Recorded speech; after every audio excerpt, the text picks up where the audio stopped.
बिजली की जिस तरह से लोगों में हाहाकार मची हुई उधमपुर में भी आप सड़कों पे क्या कहेंगे? देखिए, बिजली का जो अनशेड्यूल कट है, शेड्यूल कट तो है ही है, लेकिन अनशेड्यूल जो कट है जिसमें दिन भर शहर में और गांव में 3-3 दिन तक बिजली नहीं आती है। और गवर्नर साहब की तरफ से, एलजी साहब की तरफ से किया गया कि आपको 8 घंटे में ट्रांसफार्मर रिपेयर करना है। यहाँ 3-3 दिन तक ट्रांसफार्मर रिपेयर नहीं होते। एडवांस इनके पास फंड्स आए हुए हैं। जैसा आपने कल देखा कि लोगों ने दार रोड करके पूरा दिन रोड बंद रखा, उनकी प्रॉब्लम है। और अब जाएंगे अनशेड्यूल कट से लोग इतने परेशान हैं क्योंकि ऑनलाइन पढ़ाई चल रही है बच्चों की। और ऑनलाइन पढ़ाई कैसे कंटिन्यू बच्चे कर पाएंगे कि जब आपके पावर का जो शेड्यूल कट में, तो वो क्लासेस में कह सकते हैं, अपने स्कूल वालों को कह सकते हैं कि इतने से इतने बजे हमारा बिजली कट रहती है, हम नहीं पढ़ सकते हैं। और लेकिन अनशेड्यूल कट में तो मैक्सिमम क्लासेस हमारे बच्चों की मिस हो रही हैं। फिर ये गर्मी का मौसम है और गर्मी के मौसम में पानी की वैसे प्रॉब्लम है और बिजली का हाहाकार मचा हुआ है। और हर गाँव में या शहर के किसी भी वार्ड में जाइए कि प्रॉपर बिजली का सिस्टम नहीं है।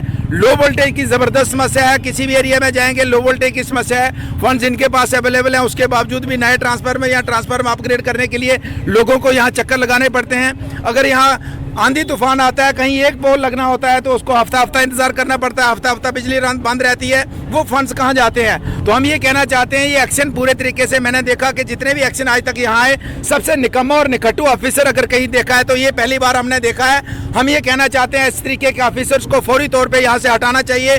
लेकिन हटाने से पहले हम ये भी कहना चाहते हैं, सिर्फ निकम्मा और निकट्टू नहीं है, बहुत बड़ा करप्ट ऑफिसर है। क्योंकि हमारे पास बहुत से प्रूफ है कि जो फंड्स जिस पर्पज के लिए आए, इन्होंने उन फंड्स को डाइवर्ट किया है। मिस एप्रोप्रिएशन ऑफ फंड्स सबसे बड़ा जो अपराध है इस, मैं ये कहना चाहूँगा, करप्शन सबसे बड़ी करप्शन है। और उन्होंने उस करप्शन को बढ़ावा दिया है कि जिस काम के लिए जो फंड्स आए हैं उनको पूरे तरीके से इन्होंने मिस यूटिलाइज किया है, मिस एप्रोप्रिएट किया है, डाइवर्ट किया है। और हम केंद्र सरकार से कहना चाहते हैं, हम प्रशासन से कहना चाहते हैं, हम एंटी करप्शन ब्यूरो से कहना चाहते हैं कि इनके खिलाफ केस रजिस्टर करके कार्रवाई होनी चाहिए कि जो फंड जिस पर्पज के लिए आए हैं उन फंड्स को डाइवर्ट क्यों किया गया। और साथ ही साथ एक बार फिर से सरकार से कहना चाहते हैं कि इस अफसर को हटाया जाए और लोगों की सुध ली जाए। जहां जो लो वोल्टेज की समस्या है, अनशेड्यूल्ड कट है इस गर्मी के मौसम में, और खासकर हमारे बच्चों की पढ़ाई जो प्रभावित हो रही है। आप देखिए कि जब तक हमारे पास 2014 तक जो जिम्मेदारी हमारे पास थी, आप जाके देख लीजिए कि कितना कट है उधमपुर के अंदर।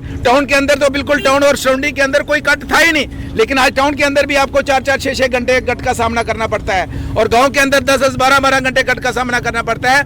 इसी के खिलाफ आए प्रदर्शन हमने इस एक्शन उधमपुर के खिलाफ किया इनके दफ्तर के बाद। और हम यही मांग करते हैं सरकार से कि इनके खिलाफ कार्रवाई करके उधमपुर के लोगों की जो पावर की सप्लाई की प्रॉब्लम है या बाकी जो प्रॉब्लम है अनशेड्यूल्ड कट की, उसको फौरी तौर से हल किया जाए।